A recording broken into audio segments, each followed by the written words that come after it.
We're going to be looking at our outline today, page 7 in your syllabus, and also open to 1 Timothy chapter 3.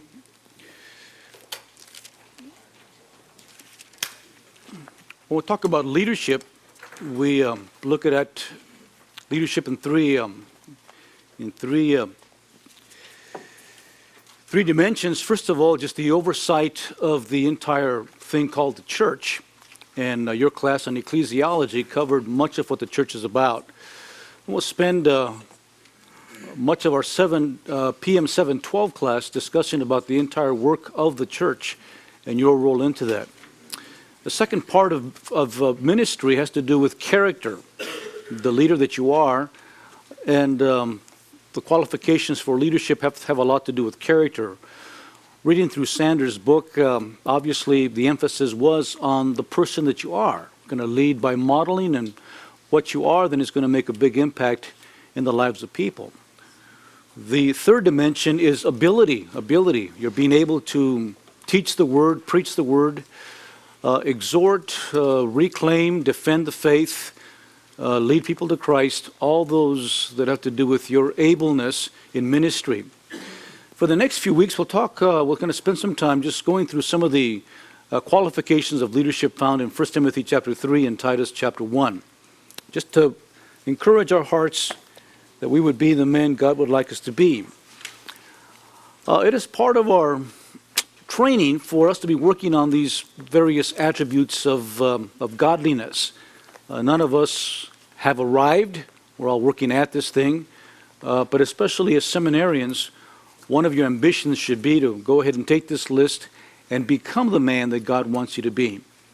And so, again, take these lists, review them on a regular basis, put them up someplace for you, if you're married, for you and your wife to look at these things and say, Lord, help us to be this person that you want us to be as we are going to be shepherding your flock.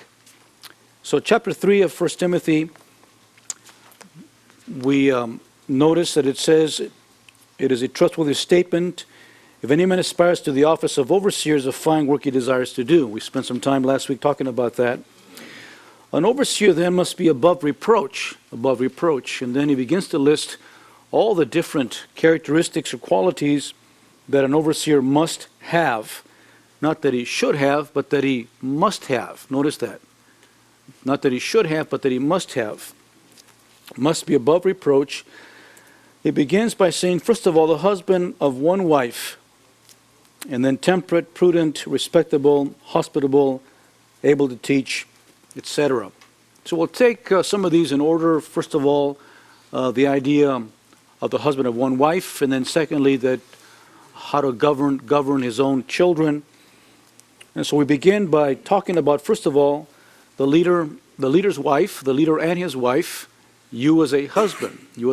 It's really tragic that we have to talk about this topic today. But God's in charge and God is sovereign. And God will remind us of the importance of making sure that you and your wife, that you're a one-woman man. And it goes beyond the whole issue of simply sexual purity. It goes to the very heart of simply recognizing that if you are married, then God has called you to be a faithful husband.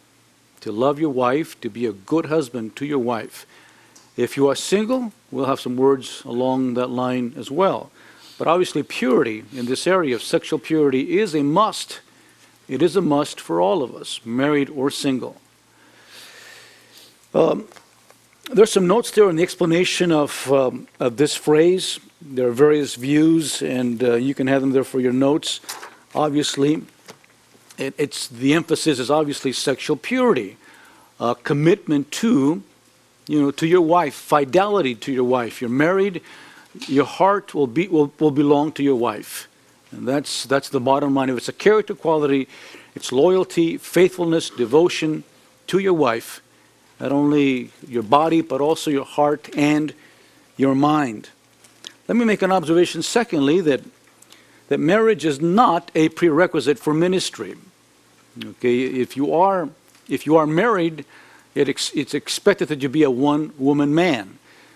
If you're not married, it doesn't eliminate you from ministry. We know that from the Apostle Paul's life and the fact that others that were single also had a part in ministry. But notice that the principle of purity still applies. Just because you're single does not mean you shouldn't care about your purity or, gentlemen, about the appearance of evil. You can be most affected by that. You know, as a single man, how do you conduct yourself with the opposite sex? How do you apply yourself in areas that there might be questionable behavior, the appearance of evil, things like that? So you need to be careful in relation to that. The question isn't can you be in ministry? The question, I think, is can you be an elder? Paul never claims to be an elder. Peter, who's married, does. Paul is an apostle. How can a body of believers, how can Paul or anyone affirm this quality in somebody unless they see it exhibited? I mean, it's a positive characteristic, faithfulness to one's life. I mean, and it seems to me like what we do is we just give the benefit of the doubt to people who have yet proved themselves in that area. You get the arguments from the lesser to the greater. You demonstrate your house first, and then as people witness that, they say, well, we think if you can rule your house, you can rule the church. Yeah, that's an argument that is argued. In other words, is he arguing for Paul's condition? Is he for eldership or is simply an apostle? Again, it's arguing from the greater to the lesser. The office of apostle obviously greater than the office of elder. So we see that if he is an apostle, can give directions to the church, and he's single, and give advice to marriage and all these other things, and he's an apostle, the argument from the greater to the lesser also applies in this regard. So again, it's open to debate. However, they are character qualities, then the emphasis is character quality, not status. See, because it would argue also the other way, if I'm married and don't have any children, does that disqualify me? That's also an argument. Since the other qualification has to do with children, does that disqualify me? Obviously not, because we're talking about character qualities that can display it. If you are married, if you do have children, then you need to behave in this way. So again, the principle of purity still applies, and you want to keep that in mind. There are some drawbacks to being a single elder or a single pastor, and that is that sometimes a congregation may not respond as readily to a man that's single as they would to a man that's married. And so you that are single, going out into ministry, you may face that, if I can call it, prejudice by married people who may not respond as readily to you in the office of pastor, the office of elder. But again, we may also emphasize here that there may be specialized ministries that you can perform that gives you great liberty in regards to ministry. There's also the idea of enlisting others to help you. You may be a pastor that's not married, and you have to counsel women or counsel couples in marriage. You may be able then to create help. You know, one of my staff members is still single. He's a TMS grad from 10 years ago, and he's still single and can't quite get him married yet. You know, and but as he pastors the Spanish department, he's had to recruit couples to help him in this regard, who he trains and teaches, and so they handle much of the counseling that has to do with marriage counseling, although he himself has been able to do quite a bit because the principles still apply. Whether you're married or single, these truths still apply, and he's old enough to provide a measure of confidence because he's an older man. And so because of that, he's been around the block a few times, and so his credibility is extremely high. He's been there now for 10 years, so he's been able to gain, some credibility. And he's also been the one growing the work, so it also adds credibility. So as a single man, don't despair. Don't think that somehow because you're not hitched, don't have a wife, that somehow you have no ministry. Recognize that God will still use you, but again, emphasize the importance of maintaining a pure life before the Lord. Let me make this third observation concerning marriage as a biblical priority. Now, if you are married, marriage is your priority. Your wife is your priority. We saw that this morning, that if you lose your wife, you lose your ministry. If you lose your marriage, you lose your ministry. Put that someplace to just keep you focused. Don't be so wrapped up in ministry that you have a tendency to change the priorities and put ministry above your marriage. Marriage is toward the top. It is the top. If you are married, let me just remind us of these things that have to do with priority.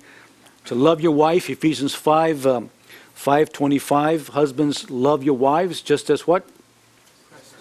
Christ loved the church. And that is not a recommendation, that is a command. Okay? Some of you are married to great wives. They're great wives all the time. 7 days a week since you got married. Others of us have difficult wives. They're good most of the time, but sometimes they can get on the rough side. Okay? God says, love your wives. Just love them just as Christ loved the church. Your wife needs to know, she needs to know that you love her. Make it a point, gentlemen, that every day tell your wife you love her. Make it a point, someplace, somewhere, morning, noon, or night. Better yet, morning, noon, and night. Tell her that you love her. Communicate that to her.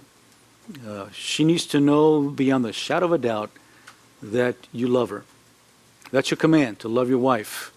If your wife knows that she has your undivided devotion, that if she knows that you love her more than anything else in this whole world next to Christ, you're going to have some happy gal by your side who will be able to minister with you to the ends of the earth if she knows that you love her. Notice also, secondly, your job is to provide for your wife. 1 Timothy 5:8. He that will not provide for his wife has denied the faith and is worse than a, finish it, unbeliever. So again, it's take care of your wife. And sometimes in ministry it can be mighty thin. So make a note there. Sometimes you'll have to make some tents on the side. Okay, just make sure your wife is properly taken care of.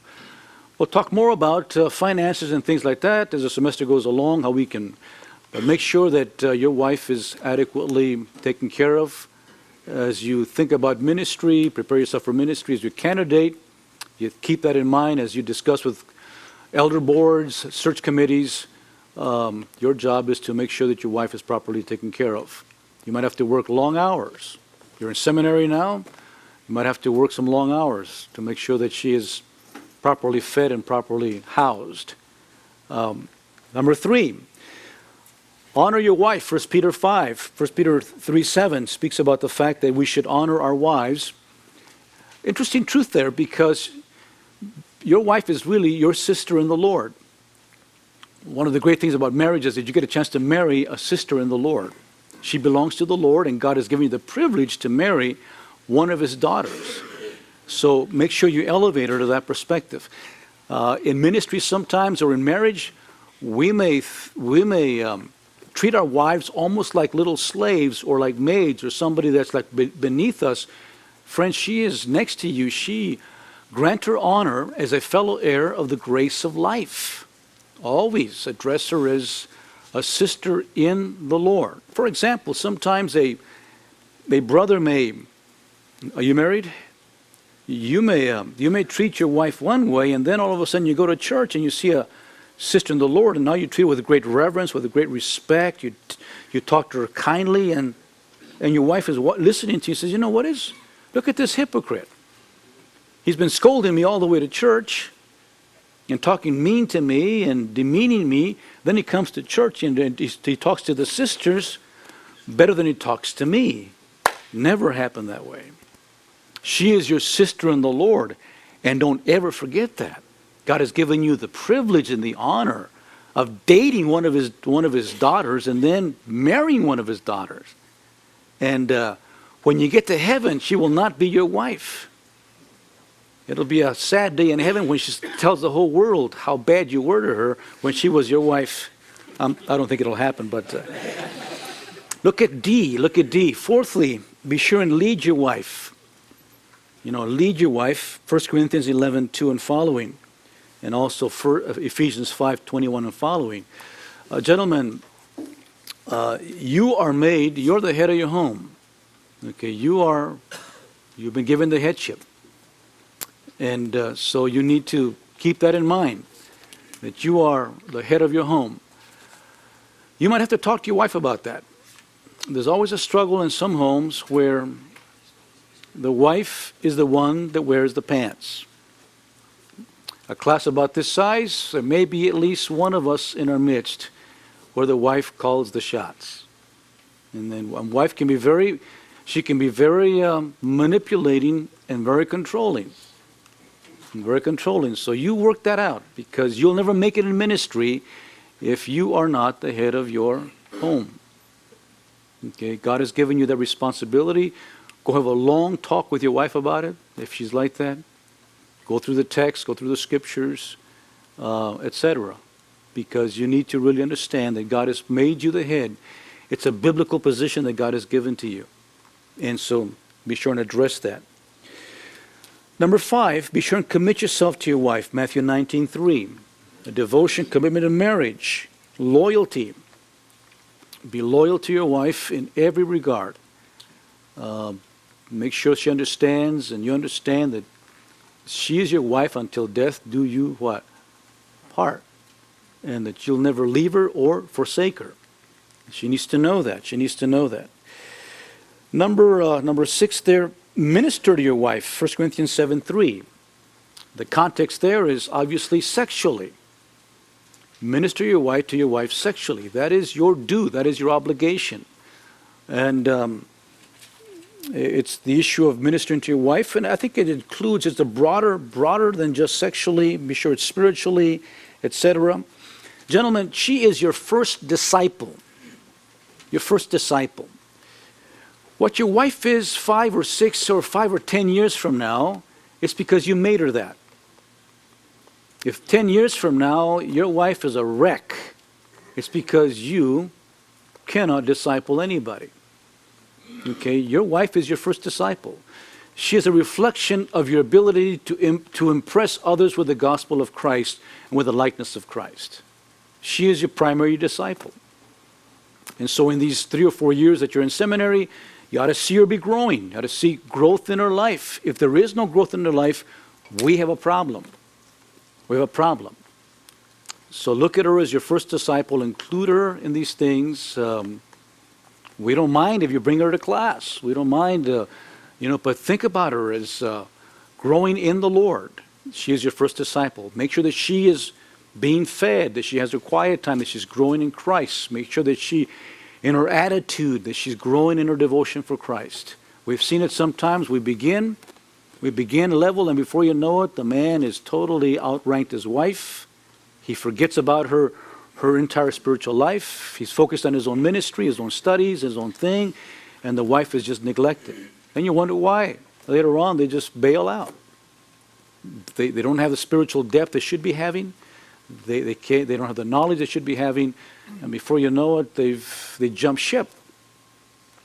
She's your disciple.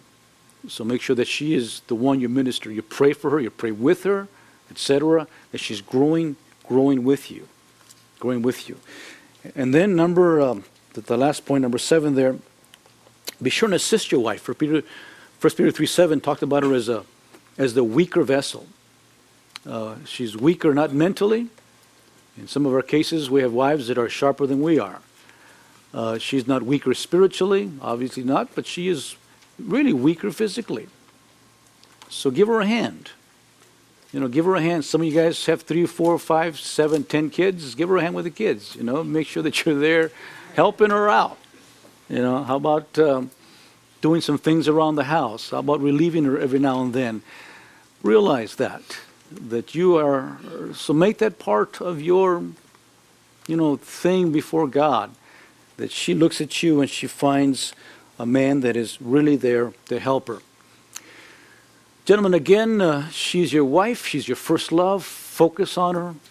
If you prepare a great wife, you're going to have a great ministry, okay? So think about these years, not only your preparation, but also her preparation.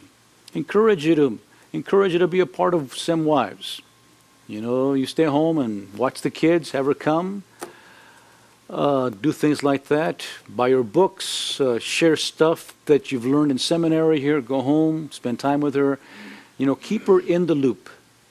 Notice also, understand your wife's role as you think of her ministry. She has a really interesting role as your wife and get involved in ministry. And I'm talking about the way things are. There are some things that we say, well, life should be like this in the ministry. That's right, but I'm talking about the way things are for most of us when you go out to minister. Number one, under this, you need to tell her, I wish she was here listening to this stuff, but take these notes and share them with her. First of all, she is the minister's minister. Your wife is your minister. She has one role to play. I mean, she's like you're the boxer in the boxing ring, and she's like, what do they call the guy in the corner? He's the corner man, your trainer, and she's there when you sit down with a little, flag and wiping the sweat off you, putting the Gatorade down your mouth, and saying to you, champ, you got him, go get him, champ, and that's her role. Her role is to minister to you. Her role is to really keep you pumped up, keep you wound up, keep you going. She is your main encouragement. If you got a wife like that, you don't want to have a wife like Job, okay? She, curse God and die, You come home from an NTI class and say, wife, honey, this NTI class is killing me. Dr. Thomas is a ruthless old man. You don't want to say, well, then quit, quit. Go sell drugs, See, you want someone who's going to be there to really encourage you. And that's her role. I mean, if she can learn that role well of just knowing how to keep you going, you're going to have a great, great wife. I've listed some of the things that she can do for you here. Just little bullet points, just some very practical things that she can do for you. Support you right behind you. And notice it goes hand in hand with leadership. If she doesn't believe that you are the head, she can't follow. Okay? She can't follow. But if she believes that you're the head, she can be right behind you saying, whatever God tells you to do, I'm with you. Well, honey, I think the Lord is directing me to be a missionary to Russia. What do you think, honey? Well, hon, whatever the Lord wants you to do, I'm with you. Pray about it. Just seek the Lord. If that's what God wants you to do, then let's do it. See, that kind. Versus saying, I'm not going to Russia. You can go by yourself, but I'm not going. See, you don't need that kind of a person. You need someone that's going to be there supporting you. I can recall being in Hebrew class, Hebrew exegesis, and 9 o'clock at night, sitting at my desk and just totally my brain was just fried. Hebrew was hard for me. And then to be a knock at the door, because we had a 2-bedroom apartment and one was my study, and she would knock. And I'd say, well, come in. And she would come in with a fresh cup of coffee with homemade cookies. Boy, that'd pump you up, wouldn't it? Just here, I made you these and to help you, but that would put some juice into you, and I'd still flunk the Hebrew, but I had a great cup of coffee. Yeah, great cookies, But just to know that she was there, there encouraging this. She needs to smile at you, the sense of joy, a joyous person in your life. Suggestions, she needs to be honest with you. You need an honest person in your life who's going to tell it the way it is, but tell it in a nice way. And she's there for you. She's there to suggest to you things when you need. She needs to provide solitude, to leave you alone when you need to be alone. You need simplicity in your life. You need a well-organized life so that your life is really not cluttered with all kinds of stuff. She needs to be a woman of spirituality who loves God, who loves the church. She's there also in 1 Corinthians 7 to provide the other side, to be sure she ministers to your needs. She's also there to give you a sense of self-esteem, to build up your shattered ego. And life can do that to you. Life can really set you back. And she's there to provide that sense of balance for your life. And so this is one thing she can do these things, and if she masters these, you're going to have a great person in your corner. It's going to keep you going year after year, decade after decade, etc. Notice, secondly, as we think about her duties, notice also not only does she have her primary task is ministry to you, but also notice she has gifts as well. Your wife has gifts. God has given her a gift or gifts. And so her job is also to get involved in ministry, but minister according to her abilities. Sometimes in churches they have these, your wife has to be like piano player, choir director, children's director, church secretary, and all these other things. Well, your wife may not know how to play the piano. She may not carry a tune. She may not be able to type, so she's not going to fill those things. She needs to find her gift.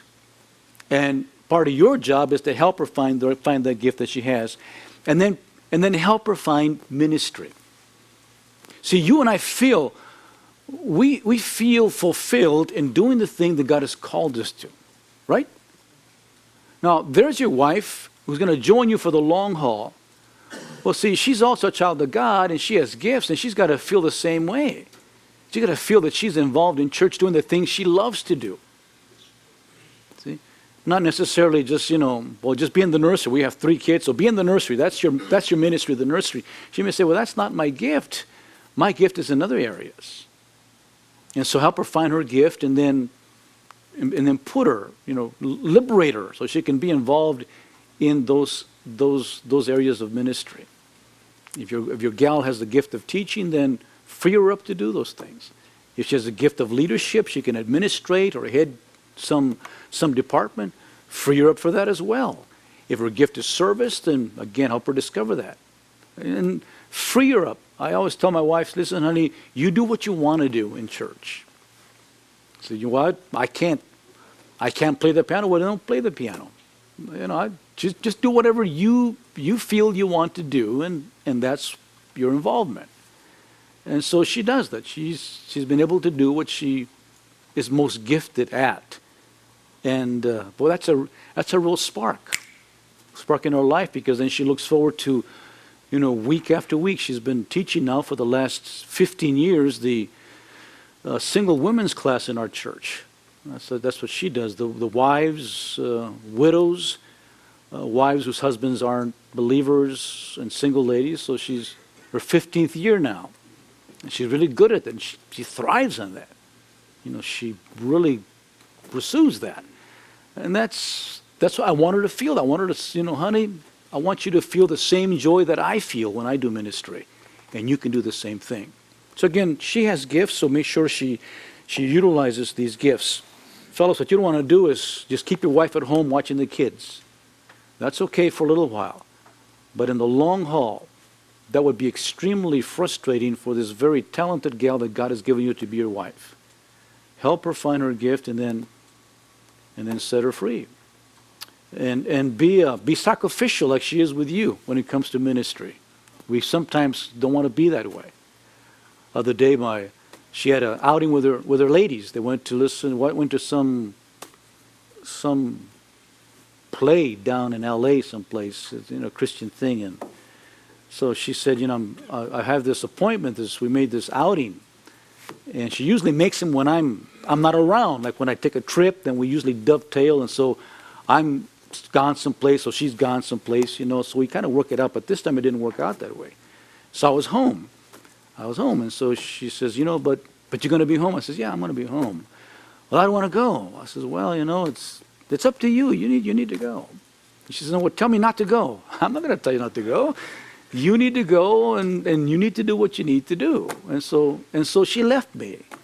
She left me all by myself.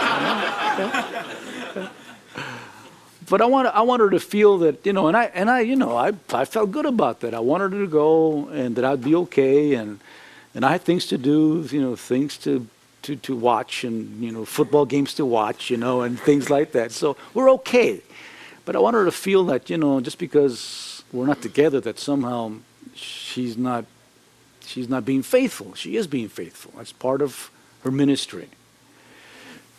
And I think that's excellent advice. I found that to be true. Could you speak also to the other end of the spectrum of the wife that maybe would overextend herself, or want to be involved too much, and just knowing where do you jump in and go, maybe you're.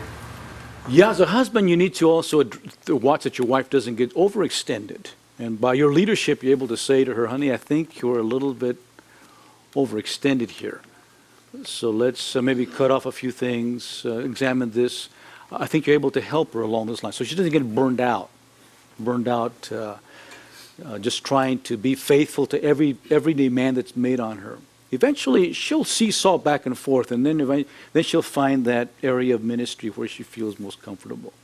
But yeah, as a head of your home, you've got to watch her spirituality, that she's not so burned out and so exhausted that, that she just can't function after a while. It's good. But notice, see, she's also a role model.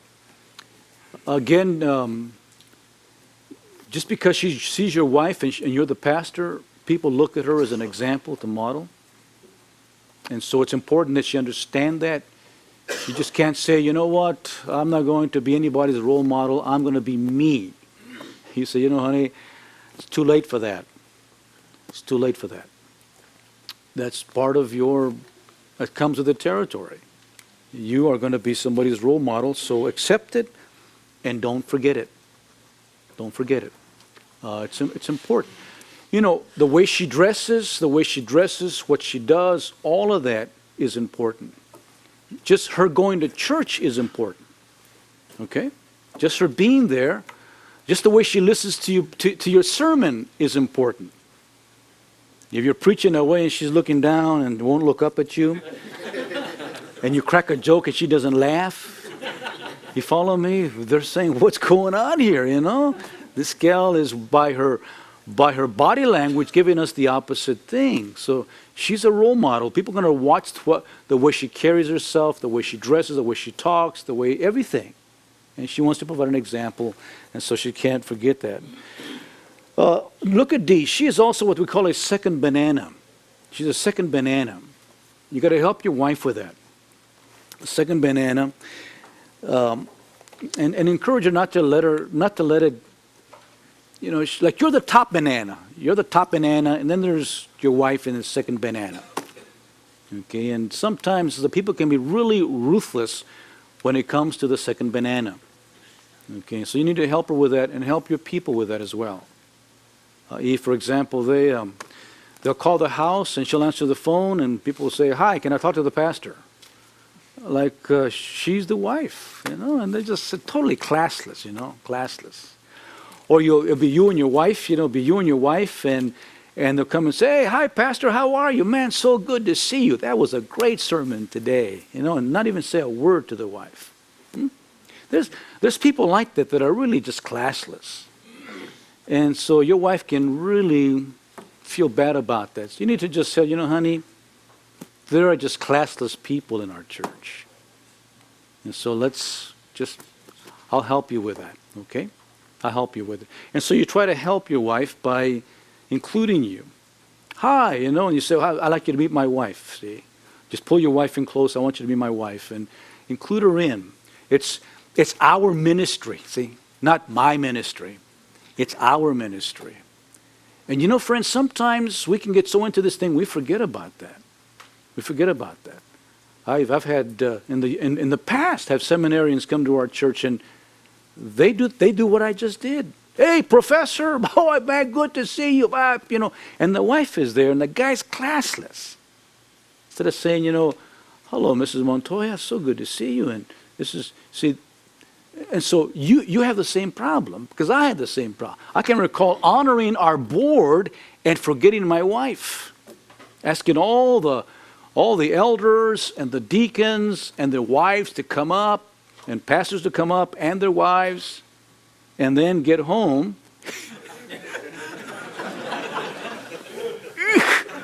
You know what I'm saying? And I was curtained. I was dead. I was a dead meat, for weeks. No breakfast, no lunch, no dinner, Because it's just so insensitive. And so, I'm over that now, okay? I've repented, and in sackcloth and ashes. But I can recall that, and look at E. She needs to understand that leadership is loneliness. It's lonely, fellas. One of the greatest times you'll have is right here in seminary. And you'll get out there in church sometimes, and it's really lonely. It's hard to find, kind of a bosom buddy, and find someone you can really relate to.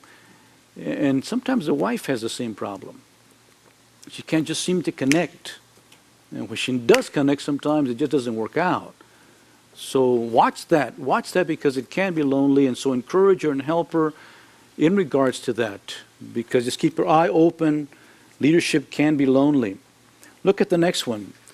Make sure that she enjoys the fruit of being a pastor's wife. It's a lot of blessings, and sometimes we don't focus on this when we talk about pastoral ministry, that this issue of that she can, has a great, she's your wife, first of all, she's a part of your ministry. When you put this with a second banana thing, to realize that she's a part of your ministry, whatever God is allowing you to do, she's also a part of that she's really the first lady of the parish, if I can just use that expression. Again, we may not want to, but, it's like the role that Mrs. Bush, the role she plays. I mean, she is like, it's a very distinguished role, and your wife will have the same position. She's married to a self-employed man. See, sometimes they complain, you're always gone, but she's married to a self-employed man. In other words, she can call the office, and she can call me and say, what are you doing for lunch today? Well, I'm really nothing. She says, why don't you come home for lunch? Why don't you take a long lunch? Okay, I'll take a long lunch. See, I'm self-employed. I can do that. Fellow, I can do that. She can say, this Friday is my birthday. What do you think? Well, let me look at my schedule. Yeah, I think I can juggle this stuff, and I can take the afternoon off. Why? Because I'm the boss. See? I'm the boss. I can tell the secretary, listen, I'm going to be gone Friday afternoon, so no appointments Friday afternoon. She's married to that kind of man. You see? Whereas in another occupation, you probably couldn't do that. But you can't do it, and so this is one of the pluses of it. Also, notice that she's also the recipient of the congregation's affections. And as she ministers and she invests in the life of the people, you'd be amazed at how they're going to love her. I mean, in our church, if you go to our church, they love her more than they love me. Okay? In the early years, the first couple of years, like everybody wanted to talk to me. Now, nobody talks to me. See, they talk to her, and she's like, she has the affection of the people, and that's great. I want her to sense this.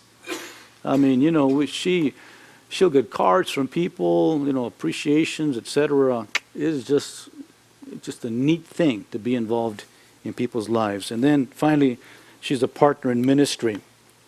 Learn to speak of our ministry, gentlemen, our ministry, our work, things that God has done for us. Notice under G, she also needs her privacy respected. When you begin to preach, be careful about using her as your illustrations.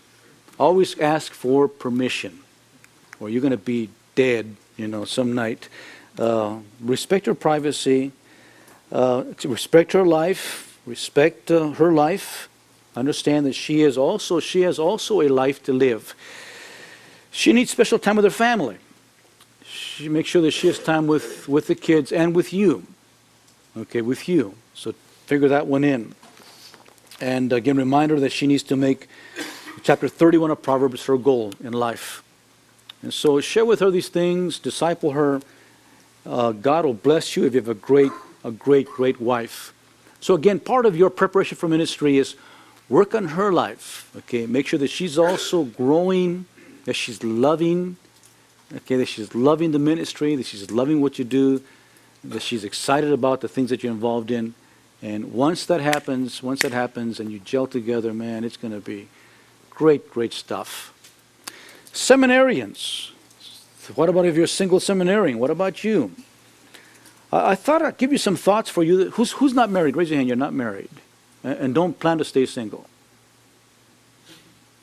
Okay, somebody put, you didn't know the question, okay. If you're single, and let me just give you these recommendations, because here's the thing, if you marry the wrong person, you're dead.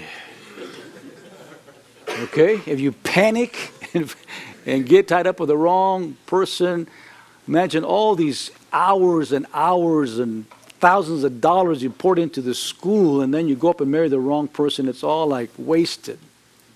Okay? Marry the right person. So follow with me. Find somebody compatible with you. Okay? Somebody who's just right there with you, who's a believer first of all. She's a believer, most of all. She loves the Lord. Really key. Never mind the looks. Don't look there first. Usually you're single, you're looking at the looks, the face, the body, etc. Put that down the list. Believer, loves the Lord, toward the top. I mean, way toward the top. Number 2, notice prudence. Prudence. A prudent wife. The idea of prudence is not so much IQ. It's not so much BA, MBA, PhD, McDLT, none of those things, okay? It's does she have common sense, prudence? Does she have this common, sanctified common sense? Man, I tell you, in ministry, that is what key. So find that kind of wife. You find this seminary, sometimes you find these gals, they're pretty, they have this flowing, nice golden hair, and just walking around like nobody's home. You know what I'm saying? Lights are on, nobody's home, just total flighty, You don't need that. You don't need that. All right? You need somebody who really has their feet on the ground. C, notice, submissive woman. Test her out in this. Test her. If she's not submissive, dump her. Under D, find someone that really desires the ministry, who really loves to be in ministry, wants to serve God, has a sense of passion, wants to be a missionary, wants to serve God, has the same passion you have. You don't want to find someone who says, last thing I want to do is marry a pastor. You don't want that. Or someone that doesn't like ministry. Okay, you have a choice now as a single person to find someone that really, really loves the ministry. Notice E, who loves people. Who loves people. This is toward the top. Man, if your wife doesn't love people, you're in deep trouble. Deep trouble. Fellas, one of the reasons why some pastors just blow it in ministry is because their wife doesn't love people. They just don't. Like if you're an armchair pastor, if you're a great gifted person, totally gifted, where you can kind of go from your study into the pulpit, back into your study, and people just throng, you can get away with a woman like this. But if you're not, if you're just like the rank and file, like the rest of us, that you need all your marbles on the table just to get the job done, your wife is one of these marbles. She's got to love people. Because if she doesn't, you're out of it. Because in most of our churches, women are the majority. Speak to me, aren't they? And if they know that your wife doesn't like them, you're out the door. So again, make sure that she loves people, that she's a people person. Under F, that she's godly character. Under G, that she's above reproach. They go hand in hand, okay? That she's really right, an impeccable lady. And then under H, that she's a gal that perseveres under trial. You want someone that has an ability to stick it out. She's not a quitter. She doesn't just flake out, She's not a crybaby. She's not a moaner.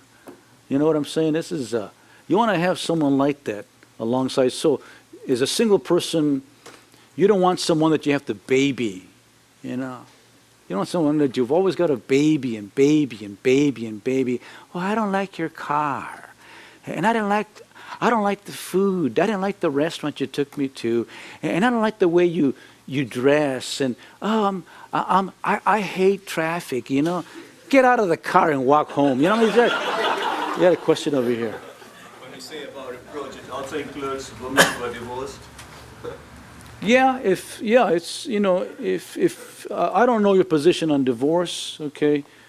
I don't think that divorce eliminates a person from marrying a seminarian, okay? But I think that would be that she should be in Christ long enough that she has been able to put that way, way behind. She's above reproach in that regard. I know in some associations, marrying a divorced woman may put you out of the ministry. I don't think it should. Like all these other qualifications, there's anger and things like that. A lot of other stuff doesn't disqualify us. So I think it's a character trait. But above reproach means it's all behind her. Years have passed, and she's really had this demonstration of being a great woman of God, loves the Lord, and understands her error, what happened in the past. It's behind her. So I think there's a place for that.